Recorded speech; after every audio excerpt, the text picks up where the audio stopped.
안녕하세요. 더 딥다이브입니다. 오늘은 미국 정부가 인텔에 정말 대규모 지분 투자를 결정했다는 소식을 가져왔습니다. 네, 정부가 특정 기업, 특히 이런 거대 기술 기업의 대주주가 된다는 게 흔한 일은 아니잖아요.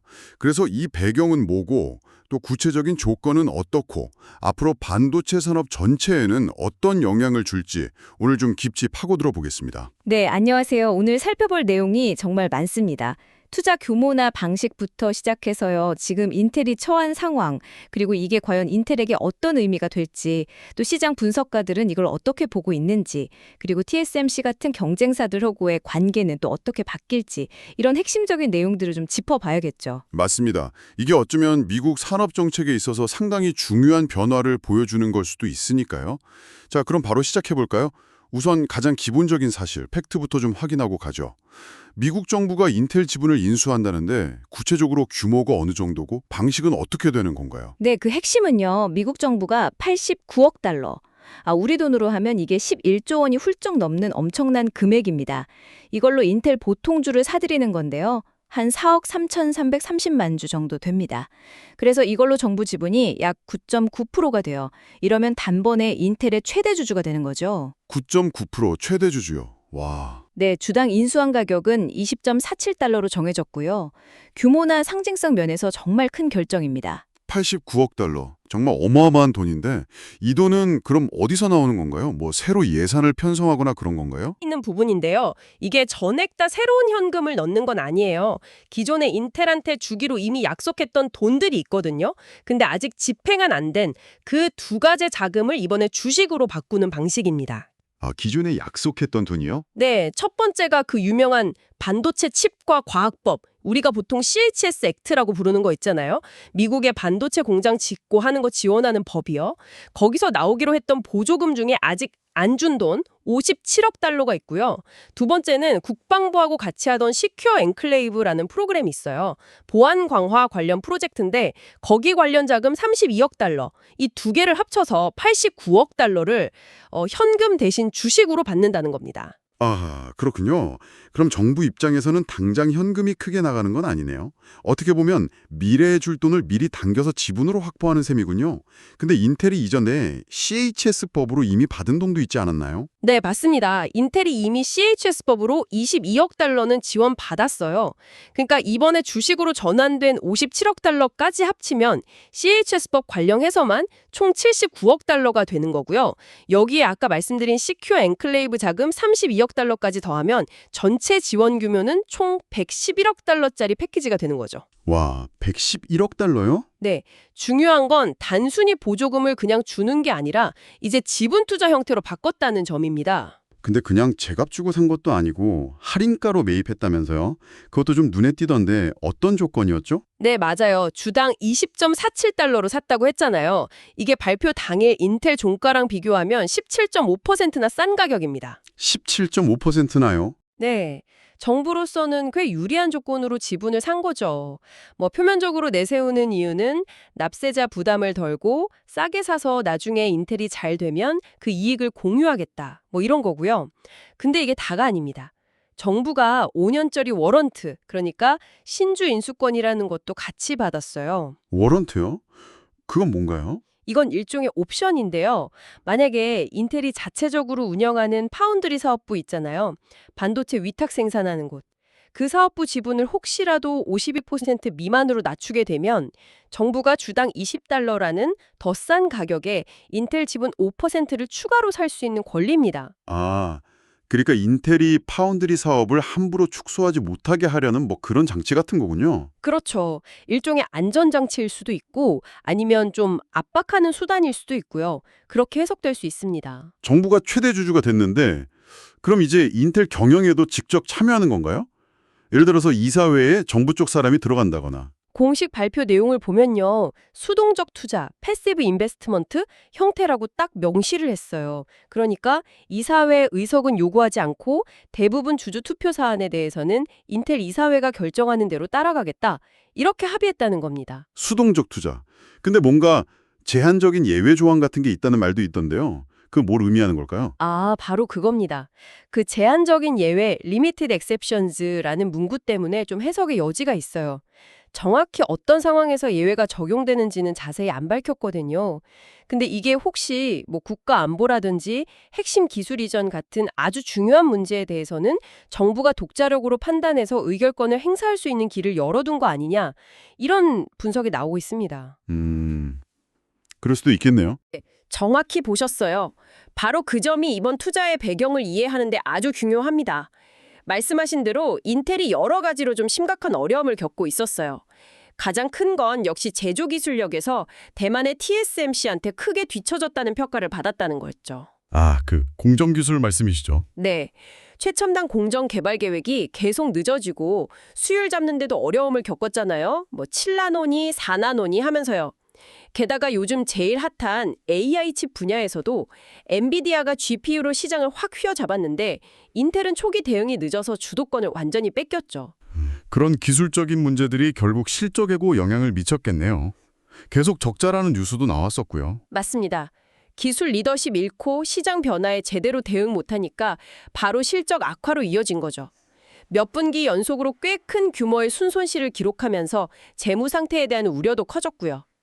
거기다 더해서 지금 기술적으로 반격하려고 야심차게 준비 중인 차세대 공정 18A라고 부르는 거 있잖아요. 옹스트롬 단위 공정인데 그 초기 수율이 생각보다 잘 안 나온다는 보고까지 나오면서 위기감이 더 커졌어요. 18A가 인텔한테는 정말 중요한 승부수일 텐데요. 그렇죠. TSMC와의 기술 격차를 단숨에 따라잡거나 아예 역전하려고 거는 건데 여기서마저 삐걱거리면 진짜 미래가 불투명해질 수 있다는 시각이 많았습니다. 그렇다면 이번 정부의 이런 대규모 지분 투자는 이렇게 좀 총체적인 어려움에 빠진 인텔에게는 거의 뭐 구원투수가 등판한 거나 마찬가지겠네요. 재기의 발판을 마련해준 결정이라고 봐야 할까요? 네, 그게 가장 타당한 해석으로 보입니다. 인텔이 지금 과거 영광 되찾고 또 미국 안의 반도체 생산 능력을 확 늘리려고 애리조나나 오하이오 같은 곳에 1,000억 달러 이상 쏟아붓는 대규모 투자를 하고 있거든요. 새 공장들을 막 짓고 있죠. 1,000억 달러. 엄청나네요. 네, 이번 정부 투자는 이렇게 막대한 돈이 들어가는 계획, 특히 올해 양산 목표인 애리조나 새 공장 돌리는 데 필요한 자금을 안정적으로 확보하는데 아주 결정적인 역할을 할 겁니다. 결국 인텔의 회생 전략하고 미국 정부의 자국 내 반도체 공급망 강화라는 목표가 딱 맞아떨어진 결과라고 볼 수 있겠죠. 아, 그리고 지난 3월에 새로운 CEO, 리프탄이라는 분의 리더십과도 좀 연결 지어볼 수 있을까요? 물론이죠. 리프탄 CEO가 반도체 업계에서는 아주 경험 많은 베테랑이거든요. 취임하고 나서 계속 재무 건전성 회복하고 계획을 차질 없이 실행하는 걸 제일 중요하게 강조해왔어요. 이번 거래는 이런 안정화 전략에 아주 강력한 힘을 실어주는 조치라고 볼 수 있습니다. 특히 주목할 만한 점이 하나 있는데요. 어떤 거죠? 기존에 받았던 칩스 보조금 22억 달러에는 클러백 조항이라는 게 붙어 있었어요. 정부가 특정 조건을 못 맞추면 지원금을 다시 회수할 수 있다는 조건이었죠. 근데 이번에 이게 지분 투자로 바뀌면서 그 조항이 사라졌다는 겁니다. 아, 그게 인텔 입장에서는 굉장히 중요하겠네요. 그렇죠. 자금 운용의 불확실성이 확 줄어드니까 훨씬 안정적으로 장기 투자를 밀어붙일 수 있게 된 거죠. 이건 아주 중요한 의미가 있습니다. 공식 발표 자료 보니까 마이크로소프트, 델, HP, 또 아마존 웹서비스, AWS 같은 미국 대표 테크 기업들이 막 지지 성명 내고 그랬던데 그것도 인상 깊었어요. 이건 어떤 맥락으로 봐야 할까요? 네, 그런 기업들이 지지 의사를 밝힌 건요. 이번 투자가 그냥 인텔이라는 한 기업을 도와주는 차원을 넘어서는 문제라는 걸 보여주려는 의도라고 봅니다. 그러니까 미국 전체의 반도체 공급망을 안정시키고 핵심 기술 안보를 확보하고 또 글로벌 기술 리더십을 되찾자는 훨씬 큰 국가적인 어젠다와 연결되어 있다는 걸 강조하는 거죠. 인텔이 미국 내에서는 유일하게 최첨단 로직 반도체 R&D랑 대량 생산을 동시에 할 수 있는 기업이라는 점을 내세우면서요. 맞습니다. 바로 그 점을 강조하면서 이번 투자가 꼭 필요했다. 이런 당위성을 뒷받침하는 겁니다. 그리고 또 하나는 이전 트럼프 행정부 때부터 계속 강조됐던 거 있잖아요. 미국 내 제조업 부활시키자. 특히 반도체 같은 국가 기간 산업 생산 시설을 다시 미국 땅으로 가져오자. 이런 강력한 정책 의지가 이번 결정의 중요한 배경으로 작용했다는 걸 보여주는 대목이기도 합니다. 자, 근데 여기서부터가 진짜 좀 복잡해지는데요. 정부한테 이렇게 막대한 자금 지원도 받고 지분 투자라는 든든한 배경까지 생겼는데도 많은 분석가들은 이것만으로는 인텔의 근본적인 문제가 해결된 게 아니라고 경고하고 있어요. 어떤 점을 가장 걱정하는 건가요? 바로 그 지점입니다. 이게 이 사안을 둘러싼 가장 큰 딜레마이자 핵심적인 관전 포인트인데요.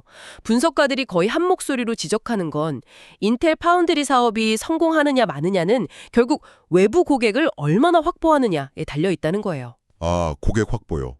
네. 아무리 정부가 돈 대주고 최대 주주가 돼준다고 해도 인텔 기술을 믿고 자기는 핵심 칩 생산을 대량으로 맡길 외부 고객사, 특히 큰손 고객사를 잡지 못하면 파운드리 사업은 절대로 지속 가능한 수익 모델을 만들 수 없다는 거죠. 아주 냉정한 현실 인식입니다. 특히 인텔이 정말 사활을 걸고 있는 차세대 공정 14A 노드에 대한 고객 확보가 결정적이라고 하던데요. 14A면 18A보다 더 앞선 기술인 거죠? 맞습니다. 14A 옹스트롬 공정은 인텔이 TSMC가 삼성전자 같은 경쟁사들하고 기술 경쟁에서 확실히 앞서 나가려고 개발 중인 최첨단 미세 공정입니다.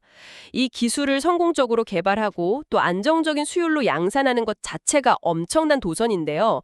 설령 기술 개발에 성공한다고 해도 이 비싸고 까다로운 최신 공정을 쓰겠다고 미리 약속하는 확정된 고객 주문, 이걸 충분히 받아내는 게 어쩌면 더 결정적인 과제입니다. 왜 그런 거죠? 최첨단 팹 하나 짓고 돌리는데 수십조 원, 정말 천문학적인 돈이 들어가거든요.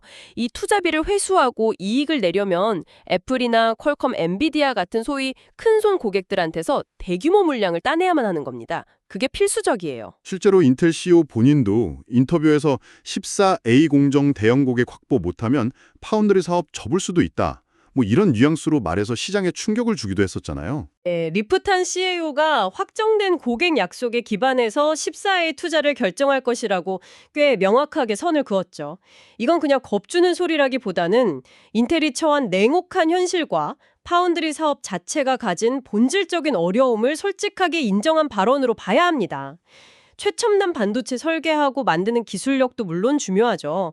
근데 그렇게 만든 기술을 믿고 자기 회사 핵심 제품 생산을 맡길 수 있도록 고객사를 설득하고 신뢰를 얻는 건 또 완전히 다른 차원의 문제거든요. 특히 인텔은 과거에 공정 전환 늦어지고 수율 문제 생기고 하면서 고객사들한테 좀 실망감을 줬던 경험이 있으니까 그 신뢰를 다시 회복하는 게 더 중요하겠네요. 맞습니다. 그게 무엇보다 시급한 과제죠.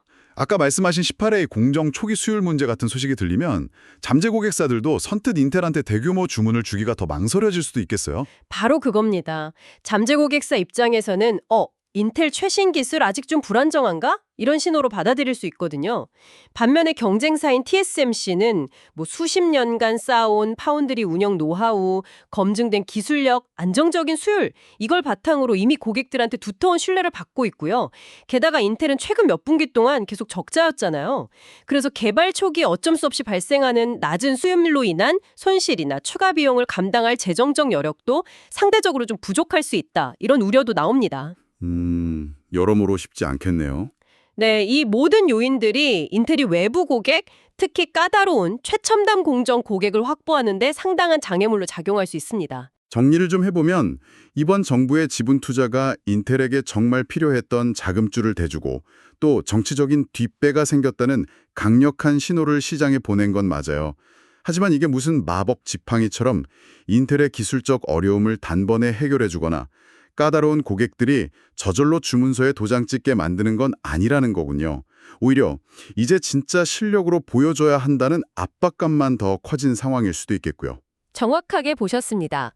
정부의 막대한 지원이라는 순풍과 기술적 완성도 및 고객 신뢰 확보라는 넘어야 할 거대한 파도, 이 사이의 팽팽한 긴장관계, 이것이 바로 앞으로 몇 년간 인텔과 미국 반도체 산업의 방향을 결정지을 가장 중요한 변수라고 할 수 있겠습니다. 그럼 다시 정부 역할 문제로 좀 돌아가 볼게요. 최대 주주가 된 정부가 수동적 투자를 하겠다고 했지만 아까 지적하신 제한적인 예외 조항도 있고 분석가들도 계속 지배구조 리스크를 언급하는데 구체적으로 어떤 점을 걱정하는 걸까요? 가장 큰 걱정은 역시 정부가 순수하게 기업 이익이나 주주가치 극대화 같은 상업적인 목표보다는 정치적인 목적이나 정책적인 목표를 우선시할 가능성입니다. 예를 들면 어떤 게 있을까요? 예를 들어서 특정 국가하고는 거래하지 마라 라든지 아니면 미국 내 고용을 더 늘리라고 압박한다든지 혹은 특정 기술 개발 방향을 유도한다든지 이렇게 국가 안보나 산업 정책과 관련된 정부의 입김이 인텔의 경영 판단에 영향을 미칠 수 있다는 거죠. 그렇게 되면 일반 주주들 이익하고는 좀 충돌할 수도 있겠네요. 그렇습니다. 기업 경영의 기본 원칙은 주주 전체의 이익을 공평하게 추구하는 건데 정부가 최대 주주로서 자기 정책 목표를 관철하려고 하면 다른 일반 주주들의 경제적 이익이 침해될 수 있죠. 또 정부 입김이 작용할 수 있다는 가능성 자체가 기업 경영의 예측 가능성을 떨어뜨리고 잠재적인 투자자들한테는 불확실성 요인으로 작용할 수 있고요. 특히 인텔 같은 글로벌 첨단 기술 기업에서 정부가 직접 최대 주주가 되는 건 진짜 이례적인 일이거든요. 그래서 이런 지배구조 리스크는 시장에서 계속 주시할 수밖에 없는 문제입니다. 이렇게 좀 복잡한 배경과 조건을 가진 뉴스가 나왔을 때 실제 시장 반응은 어땠나요? 인텔 주가는 어떻게 움직였어요? 처음 정부의 지분 투자 계획이 딱 알려졌을 때는 시장이 꽤 긍정적으로 반응했어요. 인텔 주가가 좀 올랐죠. 처음에는 올랐군요. 네, 정부가 강력하게 지원해 줄 거라는 의지가 확인됐고 또 유동성 위기에 대한 걱정도 좀 줄어들 거라는 기대감이 작용한 겁니다. 근데 그 이후에 세부 조건들이 공개됐잖아요. 주당 매입 가격이 시가보다 17.5%나 싸다는 점, 그리고 정부가 추가 지분 확보할 수 있는 워런트까지 가져갔다는 사실, 이런 게 구체적으로 알려지면서 분위기가 좀 바뀌었어요. 그래서 다시 좀 내려갔군요. 네, 주가가 올랐던 걸 일부 반납하면서 소폭 하락하는 모습을 보였습니다. 그럼 시장 참여자들 사이에서도 평가가 좀 엇갈렸다는 거네요? 네, 그렇습니다. 한쪽에서는 이거 그냥 현금 보조금 받는 것보다 못하다. 기존 주주들 지분 가치만 희석되고 아까 얘기한 잠재적인 지배구조 문제까지 떠안게 됐다. 이렇게 부정적으로 보는 목소리가 나왔고요. 반면에 그래도 이런 조건이라도 정부가 확실하게 지원 약속했고 이걸로 자본 접근성이 좋아졌으니 인텔의 장기적인 회생과 성장에 결정적인 도움이 될 거다. 이런 긍정적인 시각도 여전히 있습니다. 결국 이게 인텔한테 진짜 약이 될지 독이 될지는 아직 시장의 최종 판단이 내려지지 않은 상태군요. 네, 그렇다고 봐야죠. 자, 그럼 이제 마지막으로 시야를 좀 더 넓혀서 이 사건을 보죠. 인텔에 대한 미국의 이런 파격적인 지원, 이게 글로벌 반도체 시장 판도, 특히 인텔의 가장 강력한 경쟁자인 대만 TSMC에게는 어떤 영향을 줄까요? 그리고 미국 반도체 정책 전반에는 또 어떤 의미를 던져줄까요? TSMC 입장에서 보면요. 이게 약간 동전의 양면 같아요. 좋은 점도 있고 좀 걱정되는 점도 있고. 우선 긍정적인 측면부터 보자면 과거에 일부에서 계속 나왔던 걱정이 있었거든요. 미국 정부가 자국 기업인 인텔 기술력 높여주려고 TSMC한테 기술 넘겨라, 아니면 생산 능력 좀 나눠줘라, 이런 좀 불편한 협력을 강요할 수도 있다는 시나리오예요. 그런 우려가 있었군요. 네. 근데 이번에 미국 정부가 직접 인텔 지분을 인수하면서 우리 기업은 우리가 직접 챙긴다, 이런 방향을 확실히 보여줬잖아요. 그러니까 TSMC 입장에서는 그런 핵심 기술 유출 위험이나 원치 않는 파트너십에 대한 부담을 좀 덜 수 있게 된 거죠. 이건 좀 안도할 수 있는 부분입니다. 하지만 동시에 TSMC에게 잠재적인 위협이 될 수 있는 측면도 있다고요? 네, 바로 그 점이 TSMC가 가장 신경 써야 할 부분입니다. 가장 큰 우려는요, 미국 정부가 이제 인텔의 주주라는 아주 강력한 지위를 이용해서 자국의 다른 주요 테크 기업들 있잖아요. 예를 들어 애플, 퀄컴, 엔비디아, AMD 같이 TSMC의 핵심 고객사들, 이 기업들한테 앞으로 미국 안에 지어질 인텔의 새 공장, 그걸 더 많이 이용하라고 암묵적이든 아니면 노골적이든 압력을 넣을 가능성입니다. 소위 바이 아메리칸 정책의 일환으로 미국 기업들한테 자국 내 생산시설, 즉 인텔 파운드리를 쓰라는 요구가 거세질 수 있다는 거군요. 그럴 가능성을 충분히 예상할 수 있습니다. 이게 미국 우선주의 어메리카 퍼스트 기조하고 맞물려서 자국 반도체 공급만 강화하고 대외 의존도 낮추려는 미국 정부의 일관된 정책 방향하고도 딱 맞거든요. 만약 이런 압력이 진짜 현실화돼서 TSMC의 최대 고객사인 미국 빅테크 기업들 주문의 상당 부분이 인텔로 넘어가게 된다면 이건 TSMC 매출이나 시장 점유율에 정말 심각한 타격을 줄 수 있습니다. 와, 이건 정말 큰 변수인데요? 네, 그래서 앞으로 미국 정부의 정책 방향이 어떻게 흘러갈지, 그리고 그에 따라서 고객사들이 어떻게 움직일지를 TSMC는 그 어느 때보다 아주 면밀하게 지켜봐야 할 겁니다. 결국 이번 인텔 투자는 단순히 한 기업을 지원하는 걸 넘어서는 거네요.